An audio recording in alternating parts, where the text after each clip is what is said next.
يا أهلا بكل حبايبي، جاهز؟ يلا مشروبك الساقع عشان ندخل على الحكاية. فقبل ما نشوف هيحصل ايه دلوقتي، ما تنسوش اللايك وكومنت حلو كده يشجعنا، واشتراك في القناة وفعلوا الجرس علشان نفسي أوصل ل10,000 مشترك، وهيكون في مفاجأة حلوة في آخر الفيديو. ويلا بينا نبدأ أحداث الحكاية. تخيلوا معايا كده في عالم كله طبقات وفواصل، الأغنياء عايشين في رفاهية وبياخدوا كل الاحترام، والغلابة بيتعاملوا معاهم وكأنهم مش بشر أصلا، كأنهم شوية قمامة. وسط الظلم ده اتولد بطل حكايتنا رودو، أو زي ما الناس بتسميه بسخرية رودو القسوة، عشان محدش بيحبه ودايما بيتعرض للتنمر على حاجة هو مختارهاش أصلا. الواد ده شايف إن الأغنياء عايشين في دلع زيادة عن اللزوم، وأي حاجة ما تعجبهمش إيفن لو كانت بني آدم يرموها من غير ما يهتموا. علشان كده بنلاقيه متخفي كده في الضلمة، بيلم الحاجات اللي الأغنياء رموها ولسه سليمة، لكن للأسف عساكر القمامة بيشوفوه ويقرروا يأدبوه كام طلقة محترمة من العيار التقيل، علشان في نظرهم هو كده بيلوث الأرض لما يطلع الزبالة تاني فوق. بس رودو يا جماعة، العيل البطيخة ده كان أسرع من القطر، محدش عارف يلحقه من كتر ما بيجري. بس المرة دي الطلق اللي كان نزل عليه زي المطر خلى واحدة منهم تيجي فيه، خدش صغير في دراعه وهو بيهرب. وأول ما نجا واقف بيشتم ويقول بغضب: هو أنا أساسا مش بهدد خطر على الكوكب. وطبعا كل المطاردة دي كانت علشان إيه؟ علشان عروسة لعبة لبنت غنية رمتها عشان فيها خدش. يعني والله ما مستاهل كل الأكشن ده أصلا. الخبر بقى انتشر وسط الأغنياء، وقاموا عاملين حفلة تنمر على الطبقة الفقيرة كالعادة، وكأنهم محتاجين مناسبة أصلا. وفي اللحظة دي ريختو اللي هو الأب بالتبني لرودو عدى بالصدفة وسمع كلامهم، وخد له كلمتين تنمر حلوين كده، وقال خلاص مش فارقة، ورجع لحياة الغلابة تاني. أما رودو فكان قاعد على الأرض وسط الغنائم اللي لمها من القمامة، وفجأة دخلت عليه تشويو الجو بتاعه حبيبة القلب، وبدأت تزعق له، مش بس بتقوله إن سارق قلبها، لأ ده كمان مش راضي يبطل يسرق زبالة الأغنياء. وهي واقفة قدامه قالت له بضحك نصها هزار ونصها جد: بص يا عم، لو مسكوك يوم من الأيام مش بس هيعملوا منك شاورما، ده احنا كمان هنتحبس. ما ينفعش تفضل تحط نفسك في الخطر كده كل مرة. سألته طب ليه أصلا بتحب تلم كمامة الناس دي؟ رد عليها بهدوء المعتاد: الأغنياء بيحدفوا حاجات لسه سليمة بتبقى حالتها تحزن، فبشفق عليها وبعدين ببيعها واكسب لقمة عيشي. بس الحقيقة إن دي مش كل القصة، والأسباب الحقيقية ورا الموضوع هنفهمها بعدين.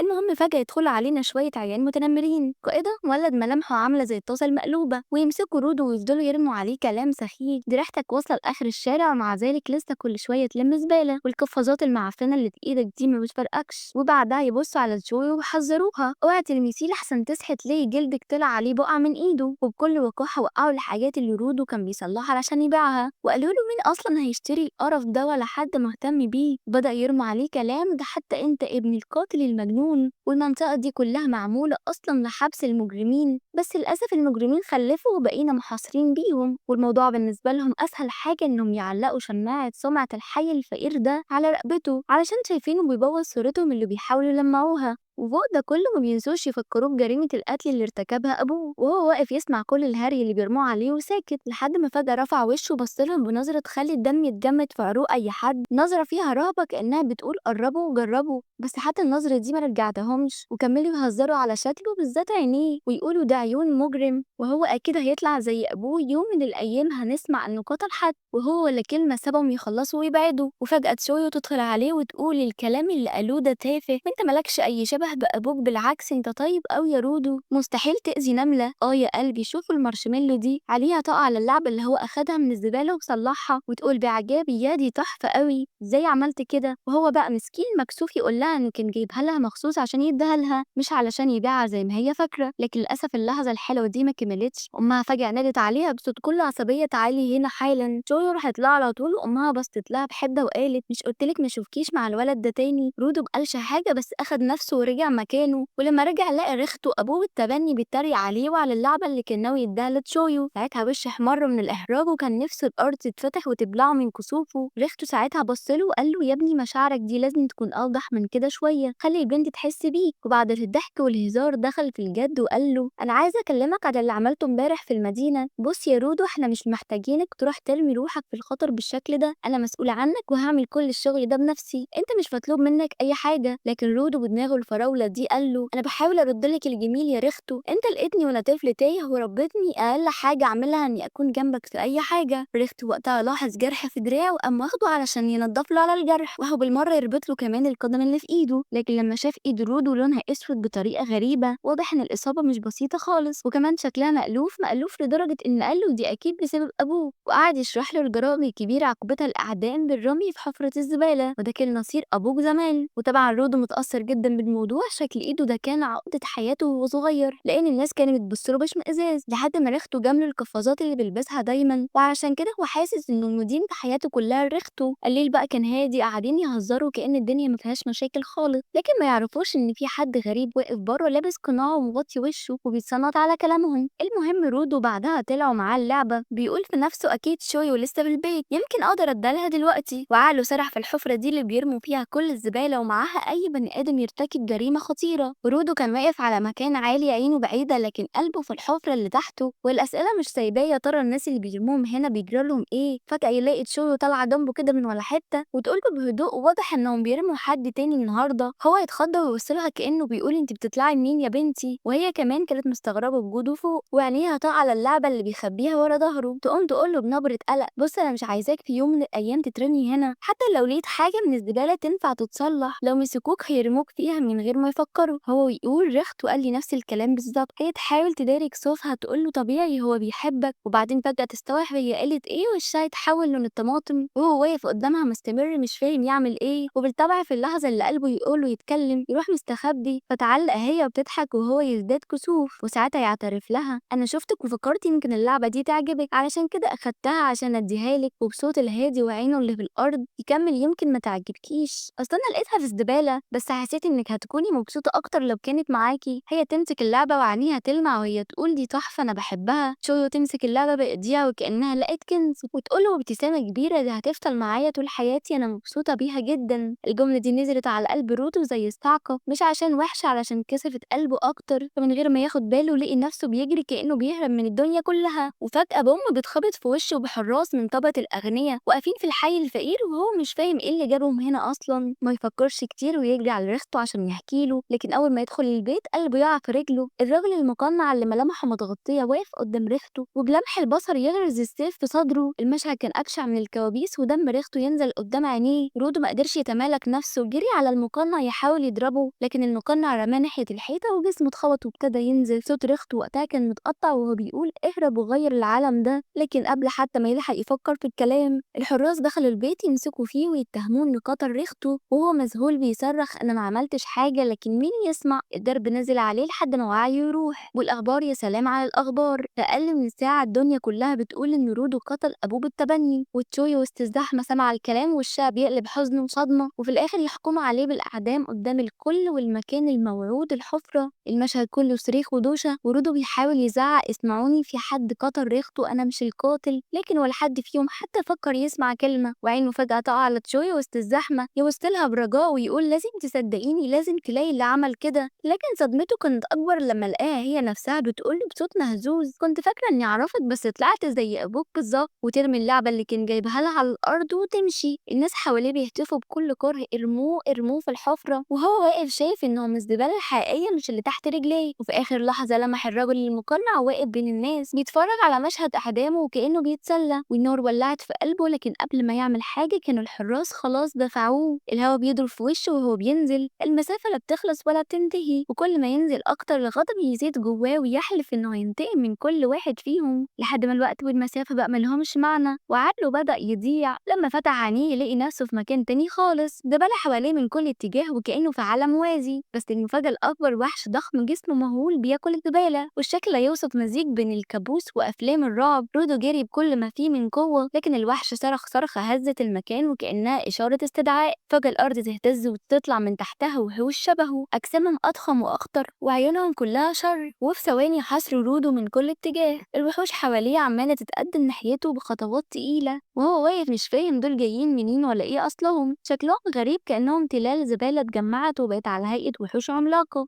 رودو ما يفكرش كتير، أول حاجة عملها إنه بيجري من أقوام القمامة، بيتزحل أو يتعثر كل هدفه إنه يبعد عنهم، لكن فجأة رجله تخونه ويقع وإيده تلمس حاجة باردة، بيبص تحت يلاقي هيكل عظمي متآكل حد مات هنا من زمان. دمه بيغلي، يعني أنا اترميت في المكان ده علشان أخلص زي اللي قبلي، بس ما بيلحقش يفكر. الأرض نفسها بتنهار من تحته ويسقط تاني، المرة دي على الأرض أشرس. الهواء هنا خانق، كل نفس بياخده كأنه بيسحب سكاكين جوه صدره. أول فكرة تيجي على دماغه لازم أخرج أو على الأقل ألاقي مكان يحميني، لكن حواليه مفيش غير زبالة وزبالة وزبالة أكتر، ولا أي علامة أمان. دمه بيبدأ ينقط والسعال بيهز جسمه، دم بيطلع مع الكحة، إحساسه بيقوله إن النهاية خلاص قربت. واللي بيحرقه أكتر مش الألم، لأ الإحساس بالعجز، لأنه مش قادر يعمل حاجة ولا حتى يدافع عنها. لكن فجأة عقله يرجع لمشهد واحد، ريحته وهو بيموت قدامه، لأ مش هسيبه يموت على الفاضي. العناد يولع جواه وعينه تلمع، وفجأة شرارة حمرا قوية تطلع من إيده وسط أكوام الزبالة. أماكن معينة تبتدي تلمع كأنها بتناديه، بتقوله في أمل. رودو بعزيمته قرر يمسك في الخيط ده مهما حصل. رودو بيقوم واقف كل عضلة في جسمه مشحونة غضب على أي حد كان ليه يد في رميه في الحفرة دي. بس قبل ما ينتقم من الكل، في اسم واحد متصدر القائمة، الراجل المقنع اللي قتل ريخته.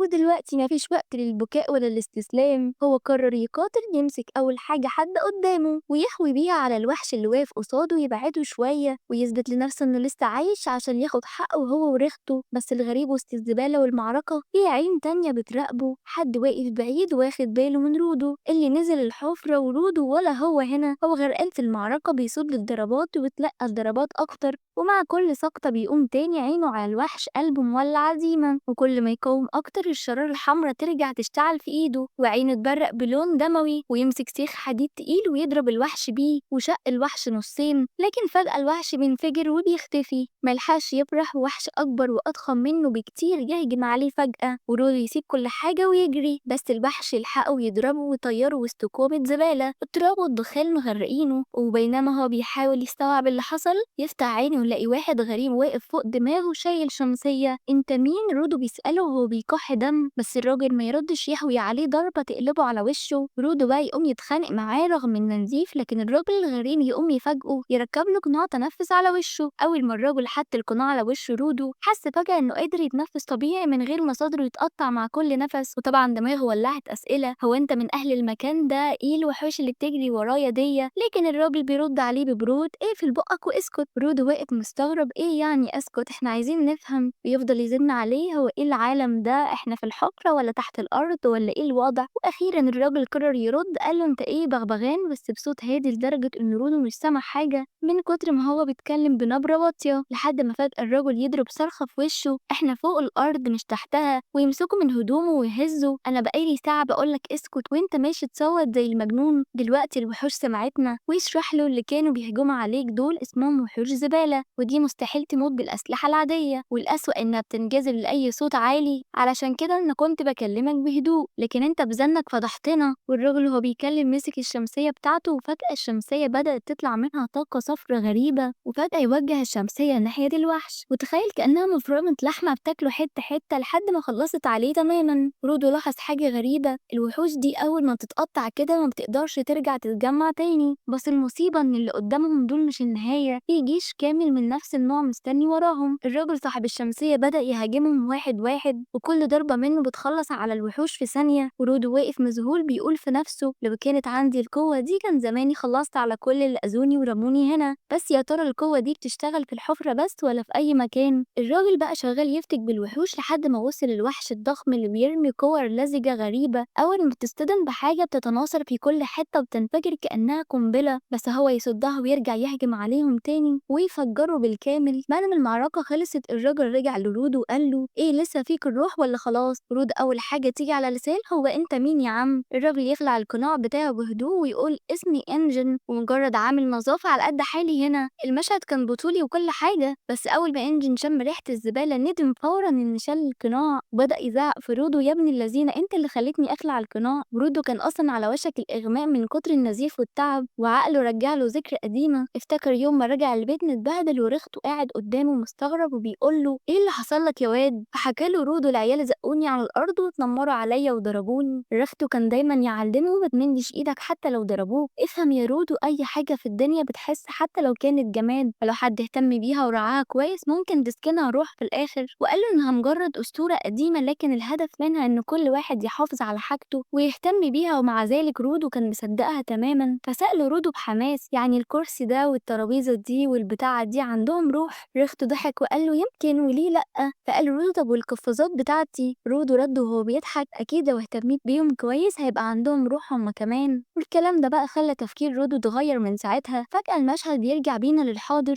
رودو بيفتح عينه وهو بيهمس باسم ريختو وبيلاقي نفسه مرمي على الأرض مربوط بسلاسل حديد، لكن المرة دي مش لوحده، إنجن هو اللي ربط السلاسل وسحبه وراه زي المعزة. ورودو مش ساكت عمال يزعق لإنجن ايه المعاملة دي يا عم، فكني بقى، أنا مش همشي من هنا وهرجع فوق مكاني اللي كنت فيه من الأول. لكن فجأة إنجن وقف مكانه وبطل يمشي وبصله ببرود كده وقال له فوق دي حاجة مستحيلة يا عبقري، المكان اللي انت بتسميه فوق احنا هنا بنسميه فلك، ازاي بقى هتطلع للسما؟ وكمل غير كده الفلك ده طول الوقت بيتحرك وفي عوامل تانية كتير مأثرة عليه، يعني باختصار مفيش أمل. ورودو طبعا مقتنعش بكلمة من الكلام ده، أنا هطلع فوق وهرجع مهما حصل، لكن اللي أنا عايزه دلوقتي إن أفهم ايه حكاية العالم ده والوحوش اللي شفتهم والقوة اللي طلعت في إيدي علشان استخدمها وانتقم من كل اللي في الفلك. إنجن بقى زهق من الصوت العالي والزن فقال له ماشي هعلمك عن الأرض دي بس اسكت بقى، وكمل سحبي فيه وهو لسه مربوط لحد ما وصلوا لمنطقة فيها شوية عربيات قدامهم. فجأة إنجن سابه ومشي ولا كأنه عمل حاجة. ورودو بدأ يزعق انت رايح فين يا عم وسايبني كده، لكن المفاجأة إن في مجموعة أشخاص مقنعين طلعوا قدامه وبصوله باستغراب هو ايه العيل ده وبيعمل ايه هنا. واحد منهم قرب منه وهو بيراقب هدومه بدقة وبعدها سأله بتردد انت من الفلك؟ أول ما رودو قال أيوة أنا من الفلك الصدمة كانت على وشوشهم كلهم لدرجة إنهم خلعوا الأقنعة ورموها مش قادرين يصدقوا إنهم قدام واحد من سكان الفلك الحقيقيين. الصدمة كانت إنهم بيبصوله وكأنهم شافوا مخلوق غريب، والسبب عمرهم ما شافوا حد من الفلك عايش قبل كده، كل اللي بيلاقوه جثث وبس. واحد منهم قرب منه وبدأ يفك الحديد اللي كان مربوط بيه، ورودو ابتسم وقال في نفسه غريبة الناس، لا مش غريبة الناس عوائل جسار، هنا في ناس طلعت أطيب من إنجن بكتير. لكن الفرحة ما كملتش وفجأة لقي نفسه محبوس تاني، اتضح إنهم فكوه بس علشان يحتفظوا بيه ويبيعوه كواحد من الفلك بتمن خيالي. رودو اتصدم يعني آخرتي اتباع اللي يدفع أكتر. واحد منهم بصله ببرود وقال تحب تعرف ليه ممكن حد يدفع فيك دهب؟ عشان احنا بنكره سكان الفلك. وكمل فضلتوا ترموا زبالتكم علينا لحد ما اتراكمت والهواء بقى سم، والسم ده خلق وحوش قتلت مننا ناس والناس تانية خسرت بيوتها، الأرض هنا اتسممت بسببكم. وطبعا حذروا أي حد هنا لو لمحك مش هيسيبك وهيعمل منك كفتة، لكن احنا شايفينك هزيل ورفيع فهنتعامل معاك زي الحيوان قبل ما يتذبح. وبدأ يفرضوا عليه ياكل من الزبالة بالعافية علشان يتسمن قبل ما يبيعوه. رودو بقى مر عليهم أكتر من مرة وهو ساكت لحد ما جاب آخره. مرة واحدة حطله الزبالة في بقه، رودو مسك إيده وعضها بكل قوته، الجميع اتصدم، صوابعه طارت ومفضلتش غير العظم. وبكل هدوء رودو مسك الأكل وقال دي مش زبالة لسه صالحة للأكل، لكن طريقته كانت مرعبة. وفجأة طاقة حمراء بدأت تخرج حوالين جسمه كله، حتى القيود نفسها بدأت تتأثر، الغضب مليه من كتر ما هو متعصب من المكان اللي بيروح وتعرض فيه للتنمر، والناس بقى بتتعامل معاه كأنه لعبة. طاقته انتشرت في كل مكان بلونها الأحمر المميز، وإنجن كان واقف من بعيد بيتفرج. رودو شايف إن الطاقة دي مش من فراغ، دي روح القفازات بتاعته اللي كان بيهتم بيها من زمان ودلوقتي بتساعده. مد إيده على القيود الحديد وعينه نورت بشكل مخيف. اللي قدام رودو كانوا واقفين مذهولين، ازاي حد من الفلك عنده القوة دي؟ اللي يعرفوا المعجزة دي يطلقوا عليهم هنا اسم المانحون، ناس عندهم القدرة يحيوا الأدوات ويطلعوا قوتها الخفية. لكن الراجل اللي رودو عضه كان قلبها فضيحة، عمال يصرخ ويقول اقتلوه لازم يتعاقب. رودو ما كانش في باله كلامه، مسك السلسلة الحديد اللي كان مربوط بيها ولفها بكل قوته ورماها ناحيتهم علشان يوقف هجومهم. ساعتها قرروا يهاجموا السلسلة نفسها، لأن المعروف عندهم إن المانح من غير أداة يبقى بلا قوة.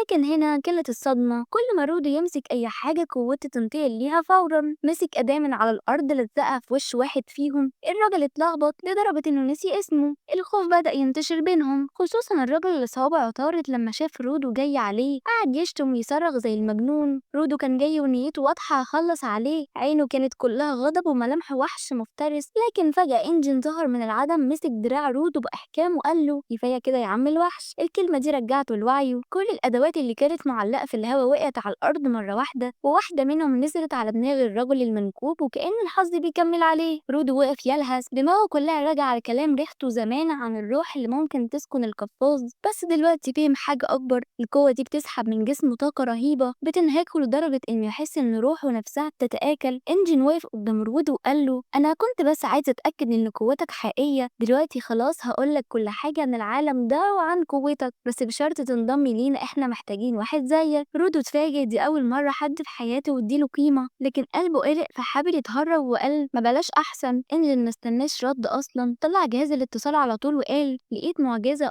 في المنطقة المحظورة عنده قدرات خاصة جدا هجيبهولك، هو عامل نظافة. رود وقت مذهول، هو مين قالك إني وافقت أنضم ليكم أصلا؟ إنجن قال محدش خد رأيك يا بطل. رود بدأ يزعق أنا لازم أطلع على الفلك في أسرع وقت. المشهد بيبدأ مع إنجن وهو بيتكلم في جهاز غريب لابسه في إيده، ومن الطرف التاني في حد بيرد عليه. مستغرب جدا إن إنجن بيتصل. إنجن بيرد عليه بثقة كده وبيقول له إنه قابل شخص قدراته مش طبيعية أبدا، والموضوع حصل بالصدفة وهم في الأرض المحرمة. والأغرب بقى إن الولد ده طلع عنده مهارات خاصة مختلفة عن أي حد. خلى إنجن ياخد قراره إنه يضمه معاهم في الفيل شيفرس. إنجن وعد إنه هيعرفوا عليه قريب وقفل المكالمة، بس كل الحوار ده كان بيدخل ودن رودو اللي كان لسه بيفوق وهو نايم على سرير من مكان غريب شبه عيادة دكتور مخه طاير وأفكاره أغرب من الخيال. كانت لسه بتعالج جروحه، وأول ما رودو فاق أول حاجة عملها إنه انفجر في إنجن وقال له باستنكار مين سمح لك تقول إني موافق أنضم ليكم؟ أنا لازم أرجع للعالم العلوي فورا. قبل ما إنجن حتى يلحق يرد، الدكتور العجوز اللي واقف معاهم قطع كلامهم وبدأ يزعق في رودو بصوت عالي ويقول له إن بتهوره وغبائه كان هيضيع في الأرض المحرمة، وكمان كان على وشك يتخطف، والأخطر إنه كان هيموت من الهواء السام. رودو وقف مبهور من كلامه وقال له هو أنت مين أصلا عشان تكلمني كده؟ وفجأة الدكتور انفجر فيه أكتر وصرخ في وشه أنا مش دكتور، أنا ست يا حبيبي، وأنت دلوقتي قدام الشاشة مش مصدق الكلام ده. وهنا أنا شخصيا كنت واقفة مصدومة، يا جدعان ده شكل ست ازاي بالمنظر ده؟ المهم الست دي قالت له إن المفروض يشكرها لأنها هي اللي أنقذت حياته، والمقصود هنا كان إنجن. وبعد ما خلصت كلامها طردتهم بره المستوصف وقالت لهم بره أنت وهو، وأمرت رودو إنه يدفع الحساب. رودو وهو ماشي شكر إنجن لأنه دفع تمن العلاج بداله، لكن شدت عليه مرة تانية إنه مش مهتم بالانضمام لمنظمة جي فورس، وكل اللي عايزه شوية معلومات ولو مش هيديهاله هو يعرف ياخدها من أي حد تاني. بس إنجن بص لرودو ببرود كده وقال له المفروض تجربة الخطف دي تكون علمتك إن أهل المكان هنا بيكرهوا الناس السماء، والمكان ده مش بالطيبة اللي تخليك تاخد مني معلومات ببلاش. وفي الآخر قطم الكلام وأمر إنه يسكت ويمشي وراه. رودو ما كانش قدامه غير إنه يطيع ويسكت. إنجن أخد رودو على مطعم صغير، وهنا المشهد كان مضحك جدا. رودو قاعد قدام الأكل ومش مصدق نفسه، وكان ملهوف على الأكل جدا بياكل كأنه أول مرة يشوف أكل في حياته. إنجن علق بسخرية واضح شهيتك مفتوحة جدا أكيد علشان رجعت كل الزبالة اللي كنت واكلها. رودو وهو بيكمل ياكل قال باستغراب ازاي الأرض فيها مدن وأكل حقيقي، أنا كنت فاكرها كلها زبالة. رد عليه إنجن بالظبط، والجميل بقى إن دلوقتي جه ميعاد مع حضرتك في دراسات الأرض. وهنا إنجن بدأ يشرح لرودو طبيعة العالم اللي هو فيه، وقال له بص يا سيدي الزبالة اللي بتتراكم مش بس منظر مقرف، دي كمان بتعمل ظواهر غريبة. المشاعر والأفكار اللي بتكون موجودة في الزبالة واللي احنا بنسميها أنيما بتتحول لطاقة، والطاقة دي بتولد وحوش اسمها وحوش الكمار. الوحوش دي بطبيعتها عدوانية وتهاجم البشر على طول، وكل فترة بتسيب أماكنها وتهجم على المدن. رودو سأله طب ما بتحسنوش المدن ليه؟ أنجل رد عليه البشر مش مخلوقين عشان يعيشوا محبوسين جوه أسوار طوال عمرهم، وبعدين الأسلحة العادية ما تنفعش معاهم لأن قلبهم مصنوع من الأنيما. إنجن هز راسه وأكد بالظبط أي حاجة الشخص بيحبها أو بيهتم بيها لفترة طويلة ويحط فيها جزء من روحه، الحاجة دي بتتشحن بالأنيما تتحول لأداة حيوية. وقلب الوحوش المعمول من الأنيما مفيش حاجة تقدر تقتله غير الجينكا. وهنا رودو فجأة افتكر كلام أبوه ريختو واكتشف إن كل كلمة كان بيقولها له طلعت حقيقة. رودو هنا بدأ يربط الخيوط وسأل إنجن يعني كده في ناس مخصوصة هي اللي تقدر تستخدم قوة الجينكا؟ إنجن ابتسم نص ابتسامة وقال له بالظبط، والناس النادرة دي إحنا بنسميها منحي الجيفرس. منظمة الجيفرس دي عبارة عن مجموعة من المانحين شغلهم الأساسي هو إبادة الوحوش. رودو ملفش ودار، سأله على طول طب ينفع أنضم ليكم وهل تقدروا تطلعوا فوق العالم العلوي؟ إنجن بكل برود بيشرب سيجارته وقال له ما عنديش أدنى فكرة. رودو وقتها فهم الرسالة، واضح إن مش هيوصل للي هو عايزه غير لو قابل رئيس المنظمة بنفسه. ساعتها إنجن سأله على فكرة الجوينتي اللي معاك ده جبته منين؟ رودو رد بصوت فيه حزن دي آخر ذكرى فاضلة معايا من أبويا. إنجن بص للجوينتي وقال له شكله معمول كويس ومعتني بيه، عشان كده في روح حافظ عليه كويس لأن الحاجات دي قيمتها أكبر مما تتخيل. وبعد ما خلصوا كلام إنجن قام عشان يمشي وفجأة رمى لرودو كيس فلوس. رودو مسك الكيس وهو مستغرب وقال وقال له ايه ده؟ انجن بكل هدوء، دي الفلوس اللي جبتها بعد ما بعت هدومك. رودو اتصدم، ايه يعني ما ساعدتنيش من جيبك؟ الراجل ضحك وقال له لا يا حبيبي، وبالمناسبة الهدوم دي ما ينفعش تمشي بيها وسط اهل الارض، ده لبس اهل السماء وهيكشفوك على طول. وقبل ما رودو حتى يستوعب الكلام انجن كان اختفى من قدامه. رودو قعد لوحده وقال لنفسه انه اول ما يعرف طريق للرجوع فوق هيمشي فورا. وفجأة من غير اي مقدمات ظهرت قطة شكلها محترفة سرقة، خطفت كيس الفلوس من ايده وجريت. رودو صرخ وجري وراها، واول ما لمح عصاية خشب على الارض خطفها وحاصر القطة في زقاق ضيق، وقدر يسترجع فلوسه ولسه بيحاول يلتقط انفاسه بعد ما رجع الفلوس. وفجأة سمع صوت وراه بيقوله بنبرة اوامر هات ورجع العصاية. لما لف ليه شاب غريب واقف قدامه، عينه مليانة غضب وهو مركز عليه. رودو اول ما لمح الشعار المرسوم على هدومه فهم فورا ده واحد من الجيفرز برضه. الشاب مد ايده وخد العصاية، وفي لحظة اتحولت في ايده المنجل ضخم شكله مرعب. بص لرودو بنظرة تهديد وقال له شكلك محتاج حد يربيك من اول وجديد. وفعلا الراجل ما كانش بيهزر، هي اقل من ثانية كان نزل بالمنجل على رودو، لكن رودو اتحرك بسرعة وابتدى الضربة اللي كانت عنيفة لدرجة انها حفرت الارض تحته. الشاب قرب منه اكتر وعينه كلها حدة وقال له طالما قدرت تلمس كنزي يبقى اقدر اكسر عظمك. رودو وقف مذهول، مش بس من تهديده لكن في حاجة اغرب، الشاب ده كان عارف اسمه.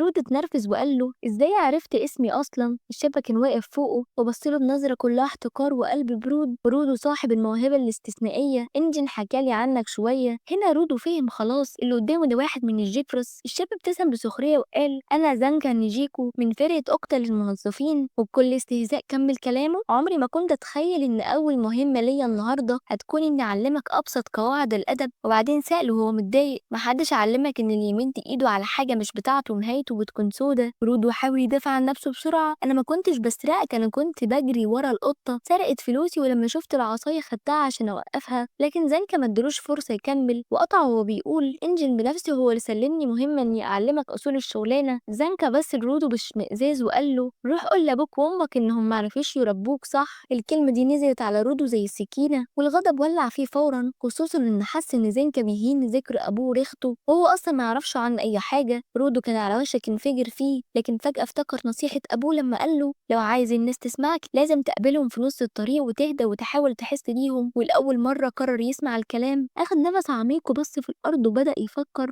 هو زانكا متضايق عشان اتسرق منه حاجة غالية، وانا لو حد خد مني الجوينتي بتاعي كنت هزعل بالظبط كده. رفع راسه وبص لزنكا وبعدين هادية قال له انا اسف ما كنتش اعرف ان العصاية دي مهمة ليك، والله ما كانش قصدي اسرقها. زنكا اتجمد مكانه من الصدمة، ما كانش متخيل ان رودو يعتذر له بالشكل ده. زنكا وهو كان هادي بص لرودو وقال له بصراحة انا غلطان، اسف اني خوفتك بالشكل ده، بس العصاية دي كنز غالي جدا بالنسبة لي. رودو من جواه كان في حالة غريبة مزيج بين الصدمة والفرحة، دي اول مرة في حياته يتصالح مع حد بعد ما كان خلاص هيتشبك معاه. وساعتها ادرك ان كلام ابو ريخته كان حقيقي. وفجأة زنكا قلب تماما، ابتسم ابتسامة عريضة ومد ايده لرودو وقال له يمكن بدايتنا كانت غلط بس ساعدني نتعرف عليك، قولي انت ناوي تنضم للموظفين بجد؟ رودو رد بتوتر غالبا زنكا عينه لمعت من الحماس وبدأ يتحمس يسأله عن الجنك بتاعه وقوته. رودو قال له الجنك بتاعي هو الجوينتي، لكن قوتي لسه مش عارف هي ايه بالظبط. زنكا مسك الجوينتي وبصله بإعجاب، ده شكله جامد جدا. رودو افتكر نصيحة ابوه التانية يا ابني بطل تكشير اتعلم تبتسم شوية. وبينما هو بيهيص لزنكا قرر ان فرصته يطبق النصيحة ويوري له احلى ابتسامة ممكن يشوفها في حياته، بس للاسف اللي طلع منه كان شبه الكابوس، تكشيرة تخض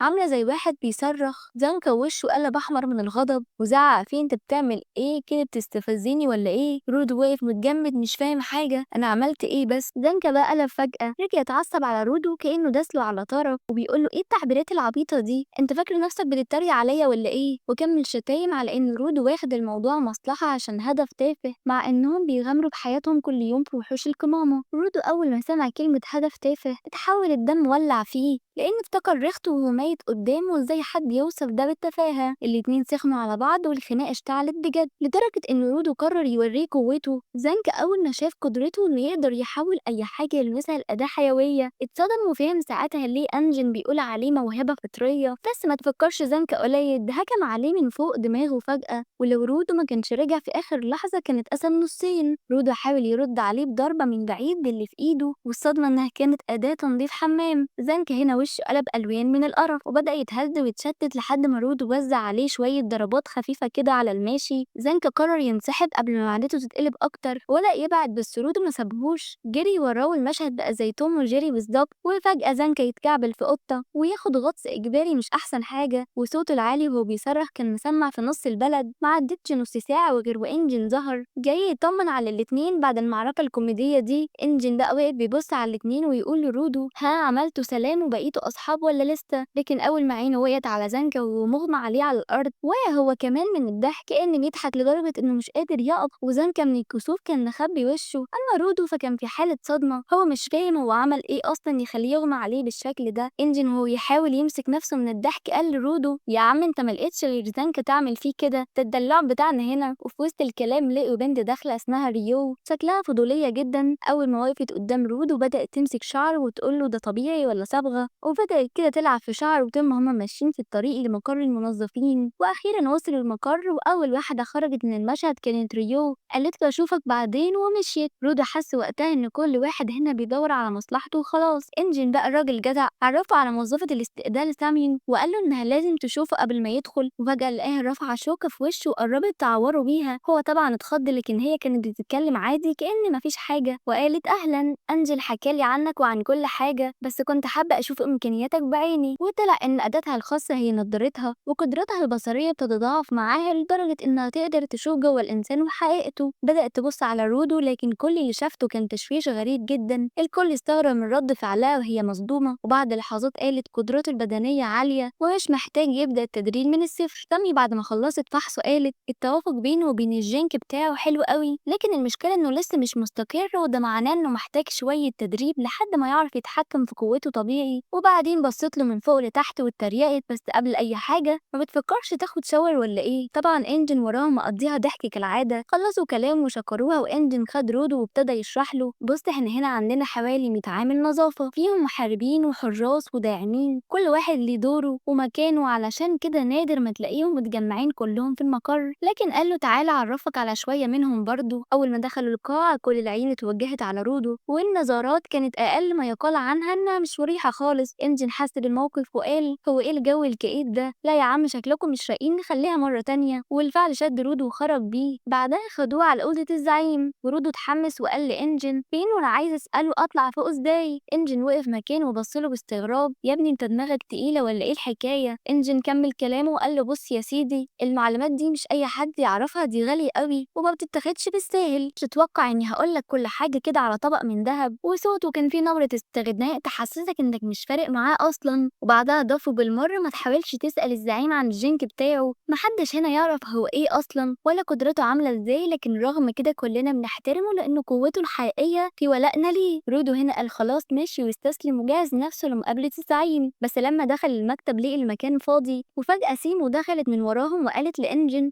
صحيح نسيت أقول لكم الزعيم مسافر رحلة شغل ومش راجع قريب. رودو اتنرفز وقال يعني إيه؟ أمال هنعمل إيه دلوقتي؟ سيمو كانت بتشرح بهدوء إنه لسه بدري قبل ما الزعيم يرجع، لكن فجأة ظهرت ريو من وراهم من غير ما حد يحس بيها وقالت طب ما تيجي نخليه يجي يتفرج علينا واحنا بنشتغل كده على الأقل هيتدرب شوية بدل ما يفضل مستني، خاصة إنه ما ينفعش يبقى منظف رسمي من غير ما يقابل الزعيم. وقربت على رودو بابتسامة وقالت وفوق كل ده أنا عايز أعرف عنك أكتر. وبالفعل خدوه معاهم ولبسوا كلهم الأقنعة استعدادا للشغل. ريو قالت له أنت كل اللي عليك تتفرج وبس. بعدها سيمو ابتدت تشرح لهم المهمة بتفاصيلها. المهمة دي جاية من أهل مدينة قريبة جدا من منطقة ملوثة وبيقولوا إن فيها وحوش صغيرة مزيفة بدأت تقترب من الحاجز اللي بيحميهم وعايزين أي حد يخلصهم منها. رودو هنا كان واقف تايه مش فاهم أي حاجة، حتى كلمة منطقة ملوثة مش داخلة دماغه. إنجن بقى باشا حاول يختصر له الموضوع وقال له بكل بساطة يعني لا مؤاخذة مقلب زبالة كبير. سيمو أول ما سمعت الوصف العبقري ده بصت له بصة كأنها بتقول له هو إزاي لسه عايش. سحبته على جنبه وبدأت تشرح له الموضوع بجد. بص يا رودو العالم هنا متقسم بدقة، في مناطق أمان وفي مناطق ملوثة. الملوثة دي بيطلع منها أنواع مختلفة من الوحوش وفي نوع منهم بيتولد من التلوث نفسه بيكون شكله غريب ومش ثابت كأنه حاجة مزيفة. وبعدين زودت جرعة الرعب وقالت له دلوقتي عندنا 6 مناطق محظورة كل واحد منهم مليان مخاطر قاتلة وأي شخص عادي يقرب منها ميت ميت. حتى المانحين نفسهم فشلوا يسيطروا عليها. والكارثة بقى إن المكان اللي وقع فيه إنجن زمان ما كانش خطر عادي،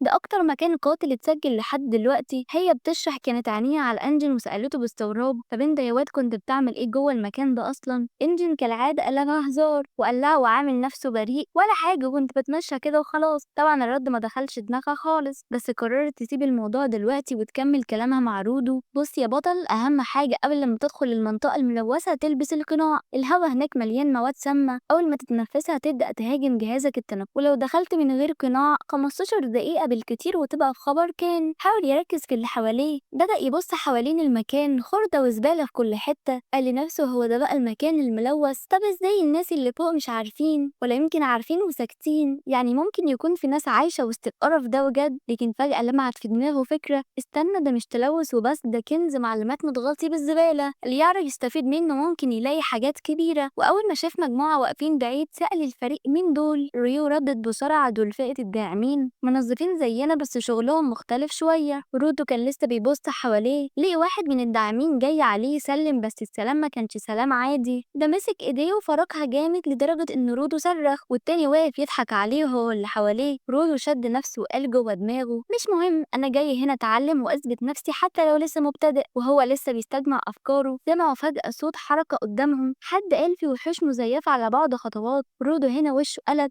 وبص قدامه، هو ايه كل ده؟ انا كنت فاكر هنواجه واحد ولا اتنين. ريو قالت ما تقلقش، النوع ده بطيء وضعيف. رودو بدأ يركز في ملامحهم يحاول يحلل شكلهم، لكن فجأة الوحوش دي قلبت الطاولة وبدأت تجري. هو اتجمد في مكانه وصوت صراخه ملأ الجو، اما ريو اللي جنبه ولا كأن في حاجة حصلت، صوتها بارد وهي بتقول اهدى ده طبيعي. صوت الوحوش الأقوى بدأ تظهر، بس دي فرصتك تتعلم أكتر. ورودو مش فاهم هي جايبة طولة البال ده منين ولا البرود ده كله ازاي. رودو يبص حواليه يلاقي حتى انجن وقف بثبات، هو انا الوحيد اللي قلبي هيقف ولا ايه؟ الفكرة دي مشيت من دماغه وهو بيحاول ياخد نفس عميق، وفجأة الأرض اهتزت، وحش ضخم جدا طلع قدامهم وضرب الحاجز بكل قوته. بوم، الحاجز اتكسر والوحش دخل عليهم زي العاصفة. ريو أول ما شافته عينيها لمعت، واو ده جامد جدا، أول مرة أشوف واحد بالحجم ده. صوتها كان مليان حماس طفولي وكأنها داخلة الملاهي مش مواجهة وحش ممكن يبلعهم كلهم. رود واقف مصدوم بيحاول يقنع نفسه اهدى خلي دماغك تقيلة زيهم، هو ده سر المهنة. لكن قبل ما يلحق يفكر أكتر شاف ريو بتطلع مقص، صوتها ارتفع قبل الكبير الأحسن نخلص من الصغيرين الأول. وبلمح البصر هجمت على الوحوش الصغيرة، ضربة واحدة بالمقص شقت نصهم، رقابهم طارت في صف واحد قبل ما حتى يفكروا يتحركوا. رودو هو شايفها ماسكة مقص، لكن اللي بتعمله بيه مش طبيعي ولا حتى ممكن حد يتخيله. الوحوش كانت بتتساقط وحوالين ريو زي ورق الشجر. رودو بدأ يستوعب الجينك بتاعها هو المقص وبتسميه سفاح. الطبيعي أي حد يستخدم مقص يمسكه بإيده، ريو لأ ماسكاه برجليها وكأنها بتلعب لعبة. هو واقف يتفرج ومبهور وقال في سره أكيد كل شخص ليه أسلوبه في كل حاجة. وفجأة واحد من المنظفين صرخ له ما تكسلش وتقف تتفرج بحجة إنك بتراقب. رودو لف ناحيته مش فاهم هو قصده إيه وما عندوش أي فكرة إن في وحوش وراه، لكن المنظف شافه زي الأسد هجم على الوحش، مسكه وضربه ضربة عنيفة جدا وبكل بساطة رمى ناحية ريو. ريو ابتسمت ارموا عليا بس ملكمش دعوة، وبالفعل ضربة واحدة بالمقص فرتكتهم كلهم. رودو كان في النص عينيه بتنتقل من واحد للتاني مدهوش، حتى المنظفين اللي ما عندهمش قدرات نانحين لسه بيقدروا يضربوا الوحوش أو حتى يخلصوا عليها لو اضطروا. بعد اللي شافه رودو بدأ يفهم أسلوب قتال عمال بنظافة، المنح هو اللي بيخلص على الوحش لكن الباقيين بيشتغلوا على إضعافه أو تشتيته أو حتى حبسه لحد ما اللحظة تيجي. وبين نفسه قرر هساعدهم خطوة بخطوة لحد ما أوصل لهدفي. وفي اللحظة دي ريو كانت مسحت آخر واحد من الصغيرين، وقفت قدام أضخم وحش في المجموعة عينيها كلها تحدي وحماس، أما الباقيين فوزعوا نفسهم على باقي الوحوش الضعاف علشان يسيبوها تركز على الكبير. كل حاجة ماشية لحد ما واحد من المنظفين يتكعبل فجأة ويغرز بوشه في التراب. حظه الأسود بقى، الوحش الضخم اللي وراه كان خلاص بيهجم، لكن قبل ما أي حد يصرخ أو يتحرك بوم رودو اندفع قدام، واقف بين الوحش والراجل وصوته عالي وحاد أنا جيت عشان أتعلم وأعرف معلومات، بس ده مش معناه إن أكون عبء عليكم أو أسبب لكم مصايب. مسك العصاية بإيده وحط فيها كل قوته واندفع يهاجم، لكن قبل ما يضرب عينه اتسعت، العصاية نفسها بدأت تتغير ملمسها وشكلها وكأنها اتلوثت بقوة جديدة خارجة من جواه، حاجة ما شافهاش قبل كده في حياته. ورودو واقف قلبي بيدق بسرعة والعصاية الضخمة في إيده تحسها أكبر منه، ومش فاهم حتى منين جاله الوزن ده ولا القوة دي. اللحظة دي كانت قاتلة لولا تدخل ريو بسرعة دفعت الوحش بعيد قبل ما يبتلعه في ضربة واحدة. ابتسمت له وهي بتلهس مش مصدقة إنك قصدت تنقذ حد في أول يوم، ده مش تصرف مبتدئ أبدا. أما العامل اللي اتكعبل جري عليهم هو محرج بيقول أنا آسف دي غلطتي إني ما كنتش مركز. رودو هز راسه وبيحاول يخفف الموقف، لكن باقي العمال شكروا على شجاعته حتى لو كان شكله لسه لسه مرتبك. ريو بقى رجعت تركز على الوحش وقالت ده انا قسمته نصين ولسه واقف. العادي بالنسبه لها ان اي وحش ينتهي لو قطعته بالجنك بتاعها، لكن ده كانه مصنوع من ماده غريبه ما بتتاثرش زي الباقي. الوحش زعق بصوت يهز الارض وعيونه تثبت على رودو كانه هدفه الوحيد. حتى ريو رفعت حاجبها باستغراب. ليه بيستهدفك انت بالذات؟ مهما حاولت بالمقص القاتل الهجمات كانت بتجرحه بس من غير ما يختفي او حتى ينهار. واضح ان المواجهه دي هتكون اطول واخطر من اي مهمه تدريبيه، لان ده مش وحش عادي اطلاقا. الفريق كله كان في حالة صدمه. بعضهم بيجري بيبعد عن موجة الانفجار، والبعض التاني بيحاول يثبت نفسه مكانه. ريو طارت لمسافه وهي بتلف في الهواء، فقس على ركبتها لكن لسه ماسكه المقص. باصرار بتكح شويه من الدخان وهي بتقول ايه ده. اما رودو الارض تحته بدات تتشقق، الحيطان بيقع وكل خطوه بيحسها اضعف من اللي قبلها. وفي لحظه رجع له احساس العجز، فكرك انه جاي هنا ينتقم من اللي فوق، بس هو مش قادر حتى يثبت نفسه قدام وحش واحد. كمان بقى مقتنع انه مش بس بلا فائده، ده كمان عبء عليهم. صوت الانفجار لسه بيرن في ودانه وحراره المعركه بتضغط على صدره، وفجاه حس بقبضه قويه تمسكه من وراه. واحد من الفريق شده بقوه، صوته فيها استعجال. ركز معايا لسه مخلصناش، مش هسيبك تقع. وهنا بقى اللحظه اللي قلبت الدنيا كلها. واحد من الفريق لحق رودو، شاله على كتفه وبيجري بيه وسط الفوضى وبيزعق له وبيقول له لو عندك هدف امسكه بايدك واسنانك وما تسيبوش لحد ما توصل له. لكن المصيبه الوحش الضخم لسه وراهم ومفيش اي فرصه يهربوا. وهنا ريو ما استحملتش، جريت عليه وهي بتصرخ هو انت لقيت نقطه ضعفك؟ وبضربه واحده بالمقص كسرت راسه عن جسمه. المره دي بجد خلصت عليه. الكل جري يطمن عليها وسالوها ازاي حزنتيه. قالت لهم بكل بساطه لقيت حاجه جواه اخترقتها ومات. بس اتصدمنا ان الحاجه دي طلعت جينكي. يعني ايه وحش من النوع ده جواه جينكي؟ هل ده معناه ان الجينكي ممكن يديهم قوه زي البشر، ولا في حاجه اكبر واخطر؟ ريو بتفكر بصوت عالي وبتقول ان الموضوع ده محيل، لان نقطه ضعفهم هو الجينكي، واي كائن حي لما يتقطع لنصين المفروض بيموت. لكنها بتنفذ الافكار منها وبتقرر تستخدم خطه بديله، وهي انها تفضل تقطع فيه لحد ما يتبطل يتحرك خالص. والداعمين بيقفوا يقرروا انهم هيسجلوا الوحش ده كنوع جديد ويحذروا المدن المجاوره. وريو ما بتضيعش وقت، بتهجم على الوحش بكل قوتها. لكن المره دي اسلوبها كان مختلف تماما، وكانت بتتعامل مع الوحش كانه زبون في صاله حلاقه. نطت على جسمه وبدات تقصقص اطرافه الزايده وهي بتزعق وبتقول انها تبدا الاول بتعذيب الشعر وتساله بسخريه ايه القصه اللي عاوز يعملها. والوحش طبعا بيزعق من الالم وهي تتنقل من جسمه زي الفراشه، بتقص وتضرب وتتفادى الهجوم برشاقه. ووصلت بيها الجراءه انها تعرض عليه انها تحلق له قرعه. بعد ما ريو قضت على كل الزوايد اللي في جسم الوحش، ظهر قلبه الحقيقي كتله ضخمه مليانه فتحات دائريه. وهي واقفه فوق ولاحظت ان في حاجه بتلمع جواه، ولكن قبل ما تحلق وفي نفس الوقت الوحش بيصرخ صرخه مدويه. وريو بتفهم انها لما ضربت جنب الحاجه اللي بتلمع دي الوحش اتوجع، وبكده بتكون عرفت نقطه ضعفه وبتوجه الضربه الاخيره ناحيه الجسم اللامع. وفعلا هنا بتنتهي المهمه وتحول الوحش لتراب.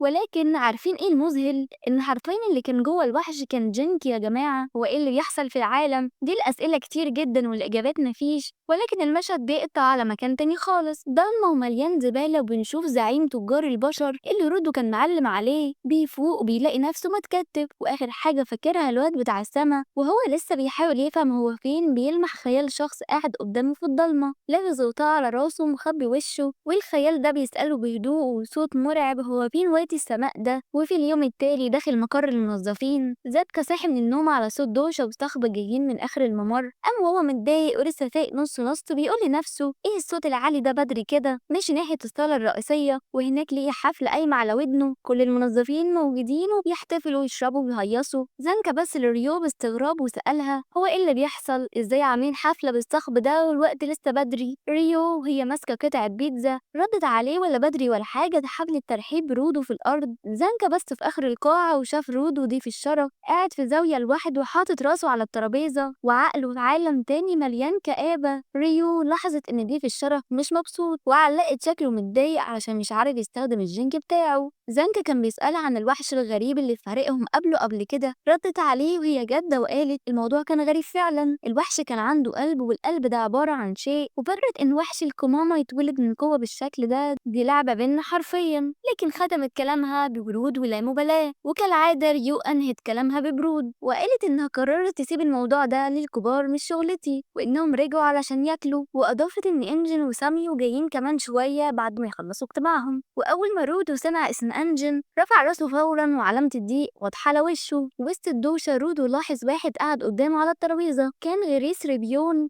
الداعم صاحب القبضة الحديدية. ابتسم وقال لرودو انه لسه معرفوش بنفسه رسميا وان اسمه غريس. رودو اكتفى بنظرة باحتة ولسه ملامحه مكتئبة. غريس حاول يفتح معاه كلام وقال له عملت شغل كويس في المهمة وانقذت زميلك، لكن رودو رد عليه بفتور ما عملتش اي حاجة، ما قدرتش استخدم قوتي، وفي الاخر ريو هي اللي انقذتهم كلهم. بعدها ضاف بمرارة ده نفس اللي كان بيحصل مع ابويا، انا اعمل مصايب هو يلمها من ورايا، ما اتغيرتش ولسه عبء على كل اللي حواليا، علشان كده لازم ارجع فوق بسرعة. غريس وقف وقال له بابتسامة هادية شكرا يا رودو. رودو بقى استغرب جدا الكلمة فسأل عن معناها. غريس بدأ يشرح له الناس لما بتقابل الداعمين لأول مرة دايما بيبصولهم باحتقار وبيشوفوهم ضعفاء أو عبء على الفريق، لكن ما عندهمش قوة مباشرة. حتى بين الموظفين نفسهم في ناس كانت بتفكر كده في الأول، لكن رودو كان مختلف. غريس لاحظ عينه وهي بتتحرك ناحية زملائه خصوصا فولو اللي كان قاعد بعيد. بدأ غريس يحكي قصته. فولو انضم للموظفين عشان يقضي على كل وحوش القمامة رغم انه داعم حلمه يبقى جيفريس، وعلشان كده دلوقتي بيربي حاجة ثمينة وبيهتم بيها علشان يحولها لجينكي. وفولو قرر انه لو حتى بقى جيفريس هيفضل داعم، مش بس عشان يثبت لكل الناس ان الداعمين مش ضعفاء ولا عبء على جيفريس زي ما هما فاكرين. غريس بعدها بص لرودو بجدية وقال خد النصيحة دي يمكن تغير نظريتك للأمور، انسى للحظة موضوع القوة أو إنك لازم تبقى قد توقعات الناس، واسأل نفسك سؤال واحد، ايه اللي كنت عايز تعمله من زمان؟ ايه الحاجة اللي كنت بتحبها فعلا؟ ايه هدفك قبل كل المصايب دي وقبل ما تقع في الأرض؟ ثم ضاف بابتسامة هادية لازم ترجع للبداية، ترجع لحبك الأول وتكتشف شغفك الحقيقي في الحياة، وكفاية إنك لسه عايش بعد ما اترميت في الجحيم، ده بحد ذاته إنجاز يعني. كلمات غريس لمست شيء عميق داخل رودو خلته يسكت ويفكر بعمق،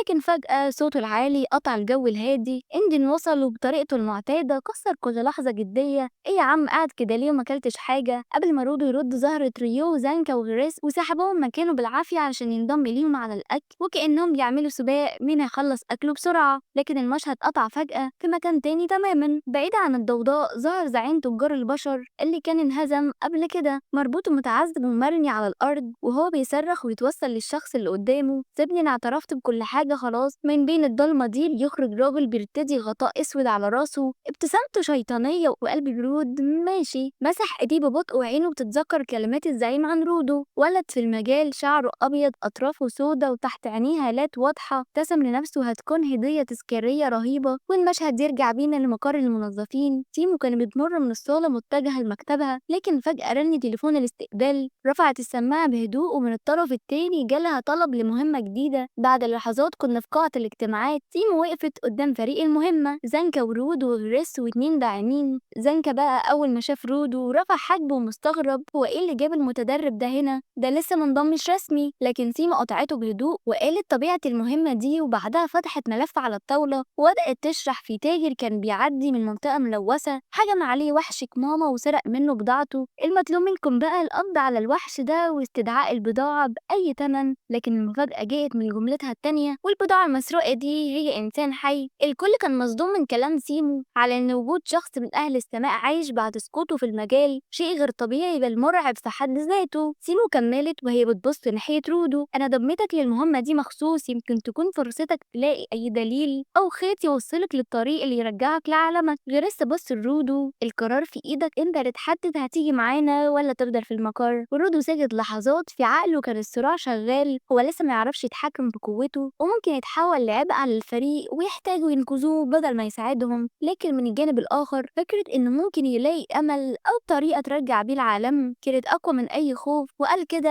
أنا رايح معاكم. تيمو قالت على فكرة إنجن كان المفروض يجي معاكم بس مشغول في مهمة تانية، ووصلني وقال طالما زانكا موجود يبقى مفيش داعي للقلق يعني. وبعدها بقى انطلق الفريق لطريقهم. وفي الطريق رودو لمح غريس وهو ماشي من غير أي سلاح فسأله باستغراب أنت ليه ما معكش سلاح؟ فغريس قال له أنا بفضل أقاتل بإيديا. قبل ما يكمل كلامه أحد الداحمين ضحك وقال هو أصلا غريس معاه تميمة حظ بيبص لها قبل أي مهمة علشان كده بيرجعوا سالمين. غريس بقى قال له بطل فضايح يا عم أنا ناقصك أنت كمان. والأرض المليانة طينة بدأت تتلف حوالين رجليهم وتمنع أي حركة. ورودو بقى بيحاول يفلت وهو بيصرخ انتوا مين وعايزين مني ايه؟ الشخص الأول من المخربين طويل كده وملامحه مخيفة ولابس قناع وقال له احنا مستنينك من زمان، جعفر السماوي هديتنا من السما نفسها. والشخص التاني كان قصير وضخم العضلات كده، كان بيحمل سلاح غريب أشبه بمخلب ميكانيكي وضربه بالأرض فزادت الطينة أكتر. زانكا شد صوته، رودو ما تخيلش كلامهم، دول مخربين هدفهم يفتنونا ويفرقوا الفريق. غاريس كان بيحاول يحرر ايده من الطينة وهو متضايق، الموضوع مش صدفة والمهمة دي كلها كانت كمين. والتاجر كان طعم. المخرب الأول ضحك وهو بيلمح التاجر اللي دلوقتي جسمه اتحول بالكامل لكتلة لزجة بتتحرك لوحديها وهو مجرد وسيلة، الوسيلة اللي جابتنا ليه. رودو حس قلبه بيدق بسرعة،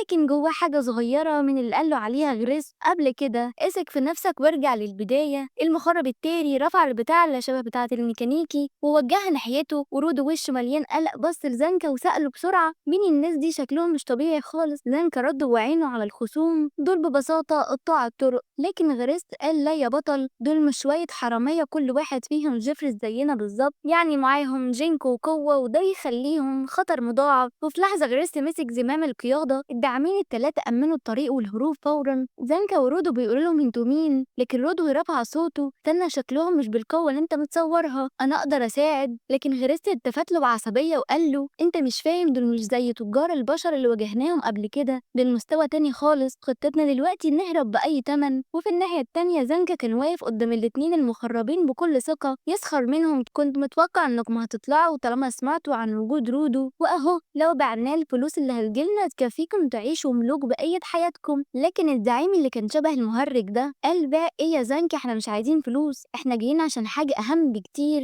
عايزين نعرف اسرار المجال وبالذات ازاي الولد ده قدر يعدي الحدود ويوصل لنا. رودو وزانكا بيبقوا واقفين وزانكا مغمض عينيه شوية وهو بيحاول يستوعب كلام الزعيم. كلمة الحدود لخبطته شوية لكن تجاهلها وكمل استنتاجه، هدفهم استدراك رودو. تمام، وواضح ان المهمة دي كانت كلها فخ، هدفهم استدراك رودو، يعني ما كانش في وحشك ماما اصلا. الزعيم بقى ابتسم بابتسامة شيطانية وقال ولا وحشك ماما، عندي عرايس التين لو حابب تحاربهم جرب حظك. فجأة الارض بدأت تتحرك من تحتهم وطلع جيش كامل من العرايس التينية، شكلهم مقرف جدا، جسمهم لزج ومتشوه. وهنا بقى زانكا بص حواليه وفهم الست اللي استدرجتنا كانت مجرد عروس التين من صنع المخربين، سهلة اهي. لكن قبل ما يخلص كلامه واحد من المخربين اللي كان مستخبي جوه العروستين هجم عليه بضربه مفاجأة. زانكا وقع على ركبته وهو متفاجئ. المخرب ضحك وقال المنظفين متعودين يحاربوا الوحوش ضخمة وبطيئة وغبية مش بشر، ما عندهمش خبرة في قتال البشر. والعرايس التينية بدأت تجري حوالين زانكا، كل حواسه مشوشة مش عارف يفرق بين النسخ والحقيقي. حاول يهجم بس كل ضربة كانت بتخبطه في الطين على الفاضي ويتلقى ضربات من كل اتجاه. ولما حاول يتحرك بحرية اكتشف ان الارض تحت رجليه اتحولت لوحل، كل حركة صعبة جدا.